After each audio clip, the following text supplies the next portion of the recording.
ఖచ్చితంగా. హార్ట్‌ఫుల్‌నెస్‌లో ఇవి చాలా ప్రముఖమైన పాత్ర కలిగి ఉన్నాయి.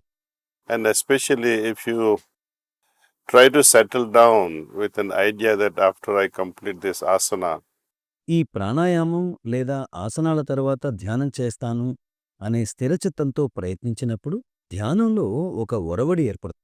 ధ్యానంలో లోతుల్లోకి తీసుకువెళుతుంది. కానీ ప్రాణాయామం చెయ్యాలని మేం బలవంతం చెయ్యము. because because most of people are already struggling with ఎందుకంటే ధ్యానం చేయడానికే సమయం కేటాయించడానికి చాలామంది సతమతమవుతూ ఉంటారు. మరి ధ్యానంతో పాటు ప్రాణాయామం, ఆసనాలు కూడా వెయ్యమంటే? ఇవన్నీ ముఖ్యమైనవే. and then people they will choose based on their convenience. అయినా కూడా ప్రజలు వాటిలో వారికి సౌకర్యంగా ఉన్న వాటిని ఎంచుకొని ధ్యానాన్ని పక్కకు పెట్టేస్తారు. So we incorporate meditation first. ధ్యానానికి మొదట పీట వేసి ధ్యానం వలన మేలు కలగడం ప్రారంభమైన తరువాత ధ్యానంలో పరిణతి సాధించి మీ జీవితంలో ధ్యానం మొదటి ప్రాధాన్యతకు చేరిన తరువాత ప్రాణాయామ, ఆసనాలను కూడా ధ్యాన సమయాన్ని తగ్గించకుండా సాధనలో చేర్చి ఆచరించవచ్చు.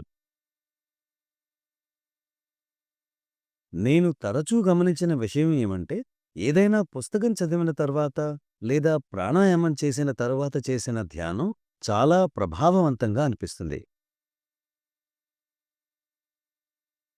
Even now, when I do some breathing exercise, ఇప్పుడు కూడా కొన్ని ప్రాణాయామ ప్రక్రియలు చేసిన తరువాత నెమ్మదిగా ధ్యానంలోకి మునిగినప్పుడు అది చాలా వేరుగా ఉంటుంది. మరింత గాఢంగా ఉన్నత స్థితిలోకి తీసుకెళ్తుంది.